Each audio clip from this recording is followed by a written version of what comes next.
Assalamualaikum warahmatullahi wabarakatuh. Bismillahirrahmanirrahim.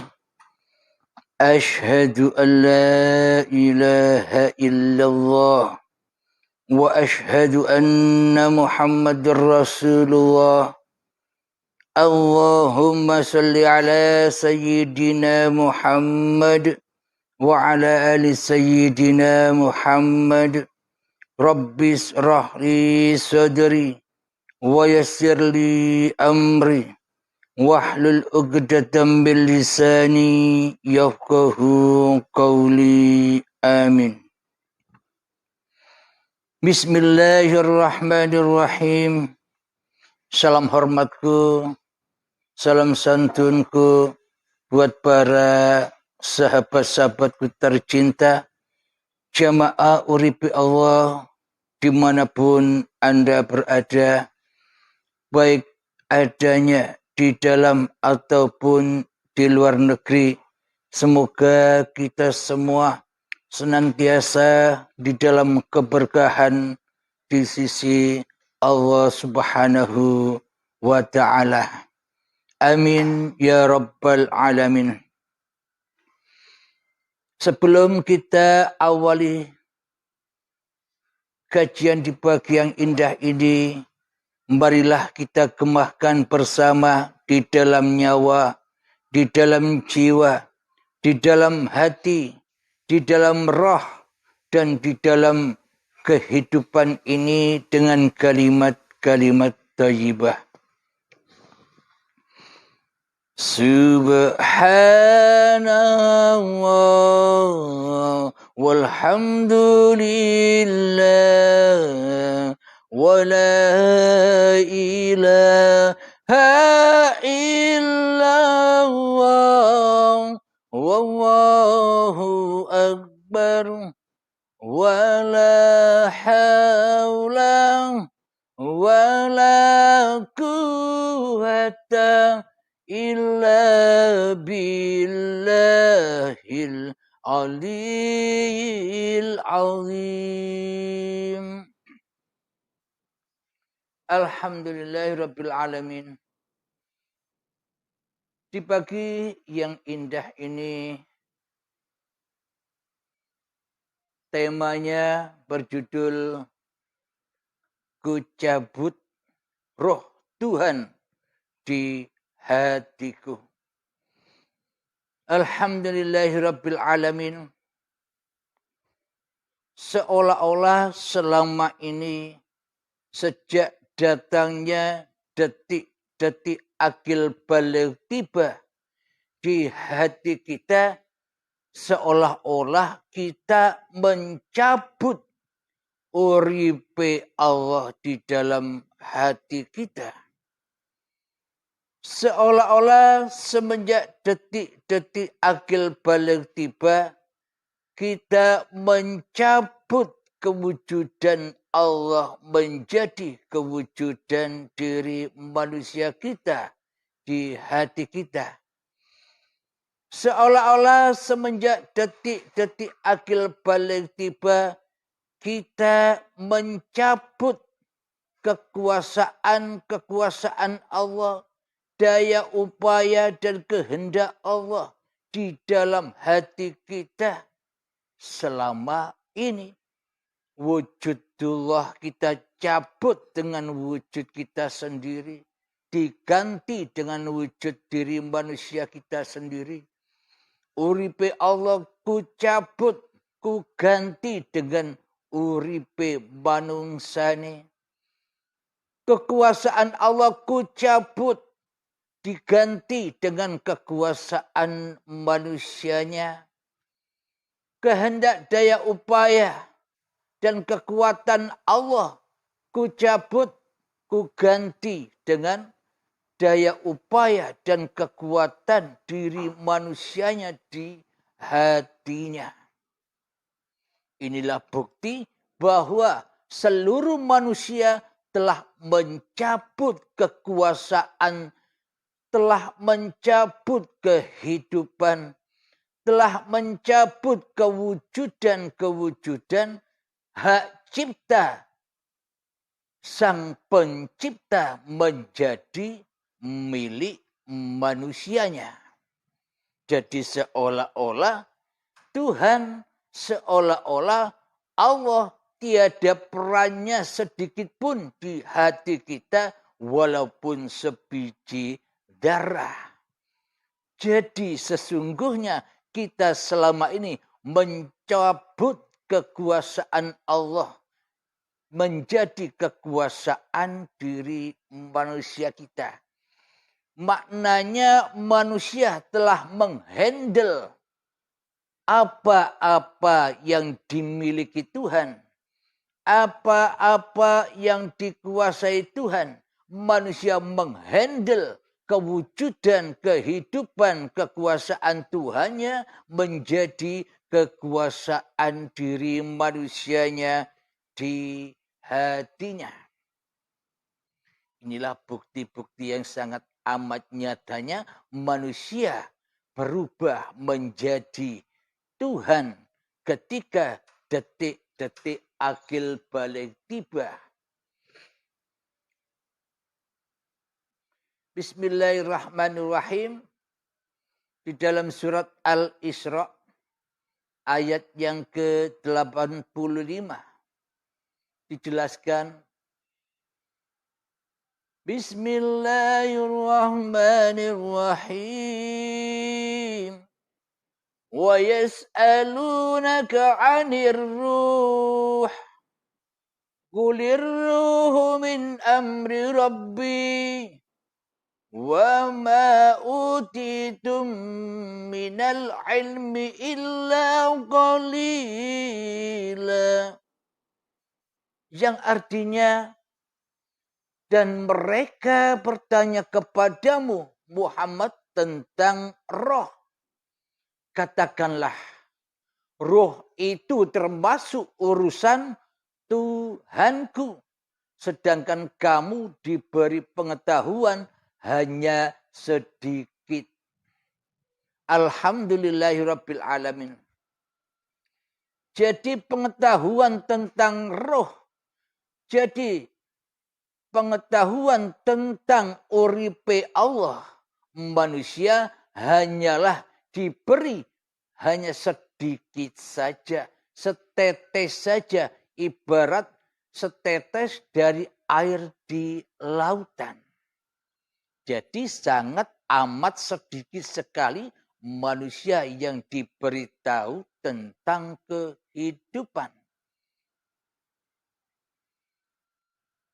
Jadi maknanya kehidupan yang diakui oleh kehidupan manusianya ibarat setetes dari air di lautan.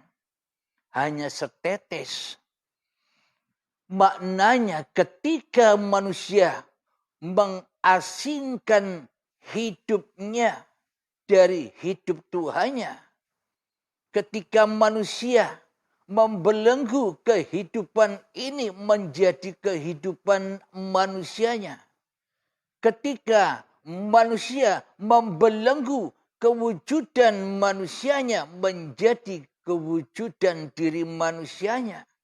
Ketika manusia membelenggu kekuasaan menjadi kekuasaan manusianya, maka itulah ibarat satu tetes air di lautan. Maknanya setetes air inilah yang memisahkan diri dari induknya, dari air laut. Jadi setetes ini ngaku-ngaku jadi Tuhan, memisahkan dari kehidupan Tuhannya di hatinya. Sejak detik-detik akil balik tiba. Ketika manusia berpisah dari kehidupan Tuhannya, ketika air setetes pisah dengan induk air di lautannya, maka setetes air ini akan banyak menimpa kecelakaan dan mara bahaya. Karena air setetes ini bersendirian tanpa induknya di lautan. Karena tidak menyatu, karena tidak esa dengan air yang maha luas, yang maha akbar di lautan. Jadi manusia merasa memisahkan dirinya dengan menjadi setetes air dari air lautan. Sehingga setetes air dari air lautan ini mendapatkan berbagai banyak bahaya-bahaya. Bahaya kekeringan, bahaya kepanasan, bahaya takut dihirup atau diminum oleh burung-burung. Pokoknya setetes air ini di dalam kehidupannya, di dalam memisahkan dirinya dari air yang di lautan, maka ia selalu dipenuhi dan diliputi dengan berbagai macam ketakutan hidup bersendirian tanpa induknya di lautan. Maknanya manusia akan tertimpa mara bahaya bencana dan ketakutan demi ketakutan bila tidak mengembalikan, bila tidak datang pulang kembali kepada uripe Allah. Bila hidup masih diakui sebagai hidup pribadi manusianya, maka manusianya akan tertimpa bencana dan azabnya dunia, disiksa di dalamnya. Disiksa untuk mencari-cari dunia, mencari-cari urusan-urusan dunia, mencari persaingan-persaingan untuk mendapatkan dunia. Semuanya serba panas, kepanasan. Karena hanya setetes dari air di lautan. Maka dari itu panas sekali. Bila tidak pulang kepada air yang akbar di lautan. Alhamdulillahirabbil alamin. Ketika Nabi Muhammad ditanya tentang roh. Jadi Kanjeng Nabi Muhammad pun tidak akan pernah tahu tentang roh. Bila di dalam hati Nabi Muhammad yang jadi Tuhan, yang wujud, yang nyata, yang jelas, yang nampak, yang berkuasa masih diri Muhammadnya, masih hawa nafsunya. Mana mungkin Nabi Muhammad tahu tentang Ruhullah. Jadi yang tahu tentang Ruhullah, yang bisa menceritakan tentang Ruhullah, yang bisa menjabarkan dan mewedar uripe Allah itu ya Allah sendiri. Ketika Nabi Muhammadnya sudah rela, sudah ridho, kembalikan air setetes itu kepada induknya di lautan. Maknanya ketika Nabi Muhammad sudah mengembalikan kehidupannya kepada kehidupan Tuhannya, maka akhirnya ya Allah sendiri yang menceritakan zatnya.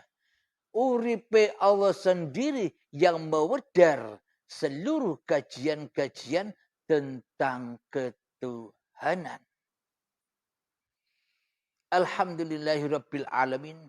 Karena di dalamnya hawa nafsu sudah tak ikut menjadi Tuhan lagi. Sehingga suci bersihlah tentang babagan ketuhanan. Murnilah apa yang diajarkan sehingga terbentuk Al-Quran sebagai mukjizatnya Nabi Muhammad sallallahu alaihi wasallam.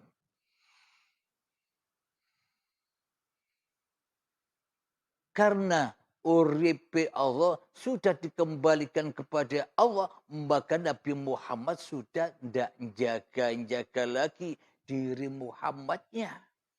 Muhammadnya sudah tidak jaga-jaga lagi kehidupan Muhammadnya.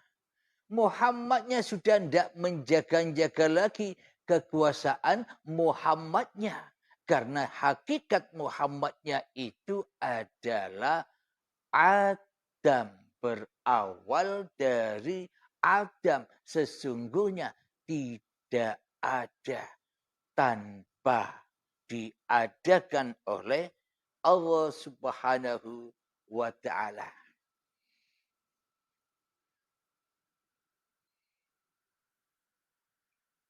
Ayat yang selanjutnya